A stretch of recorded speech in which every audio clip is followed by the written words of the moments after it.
시청자 여러분 안녕하십니까? 인사이드 서초 시작합니다. 2018 평창 동계올림픽 성화가 반포대로를 지났습니다.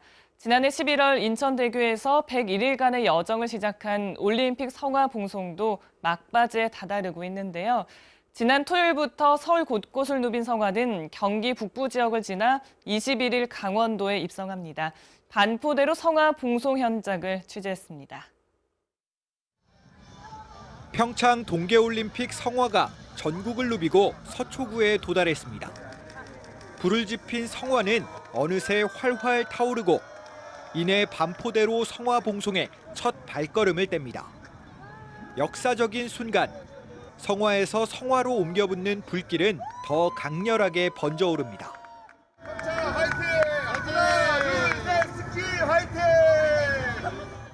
예술의 전당에서 반포대교 북단으로 이어지는 4.6km 구간에서는 30여 명이 성스러운 불꽃을 넘겨받으며 서초의 기운을 전달했습니다. 지역 주민들도 한마음 한뜻으로 88년 서울올림픽 이후 30년 만에 다시 만난 성화를 반겼습니다. 벌써 2달 넘게 이어온 성화봉송은 76일 차를 맞았습니다.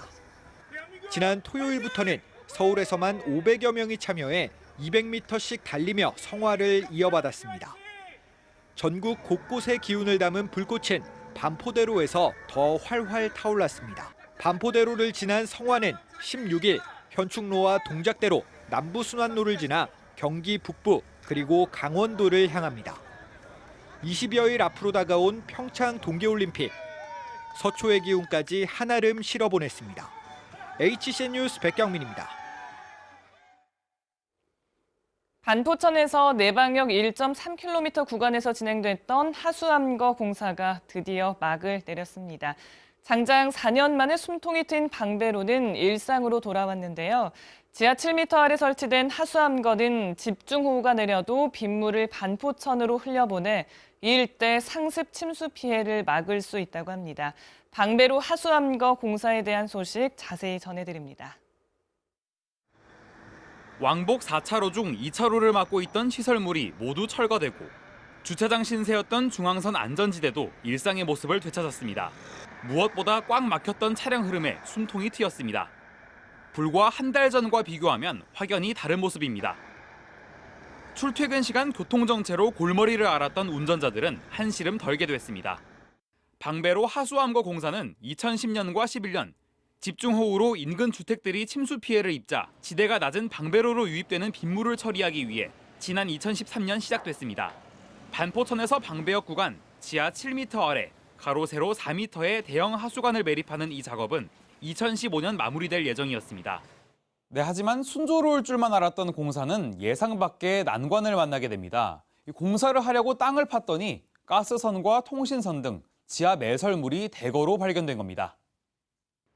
하수관 공사에 착수하기 전에는 지하 매설물 여부를 먼저 파악하는 것이 일반적입니다. 하지만 1970년대 영동 택지 개발 이후 도로 아래 사정을 정확히 파악하기는 현실적으로 불가능한 상황이었습니다.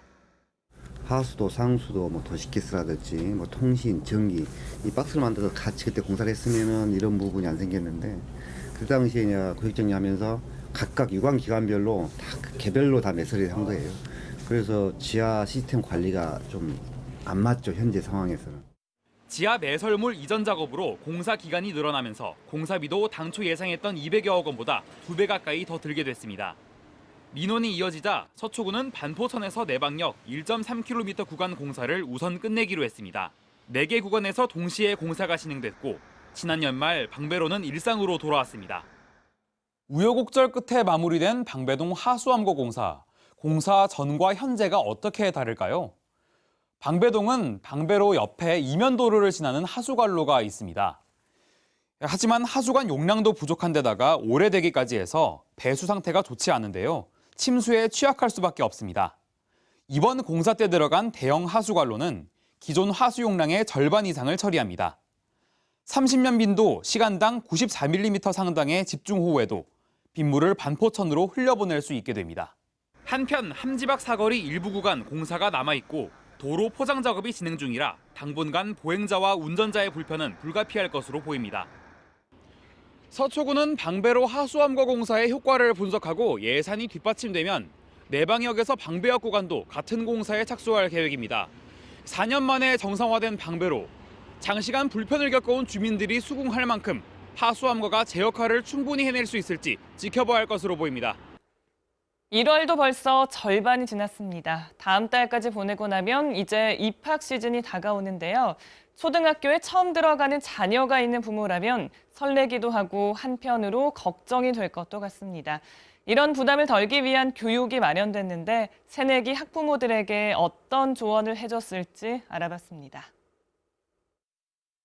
곧 있으면 자녀를 초등학교에 보내야 하는 엄마 아빠들. 온갖 걱정이 많습니다. 학교 생활은 잘 적응할 수 있을지, 스트레스는 받지 않을지, 공부는 또 어떻게 시켜야 할지 저마다 한두 가지 고민을 안고 교육을 받으러 왔습니다. 새내기 학부모를 위한 조언의 핵심은 다름 아닌 환경이었습니다. 아이에게 그간 어떤 모습을 보여줬고 앞으로 또 어떤 모습을 보여주냐가 학교 생활에 잘 적응할 수 있는 열쇠라는 이야기입니다.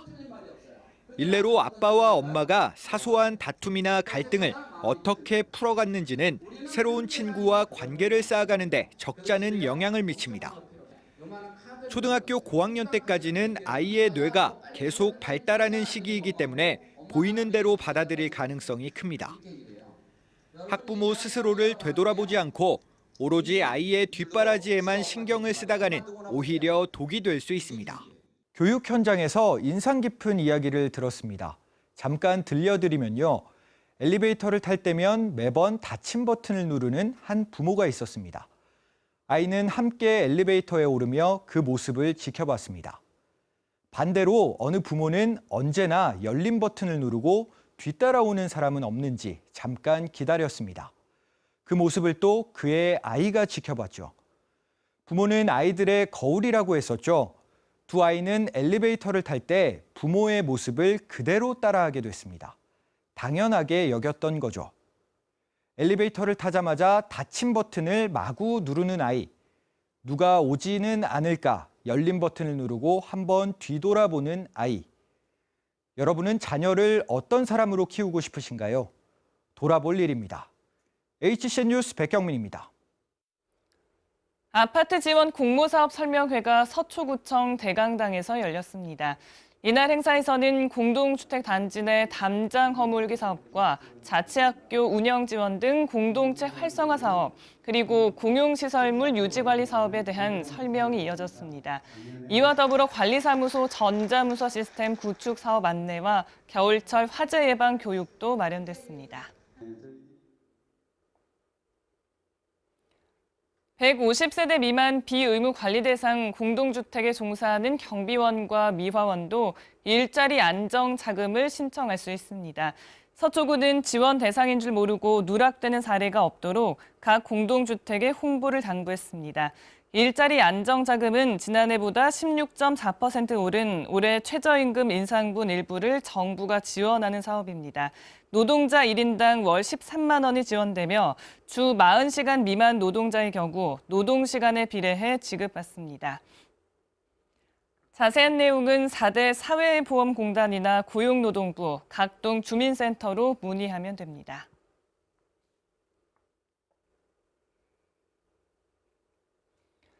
이상으로 인사이드 서초를 마칩니다. 고맙습니다.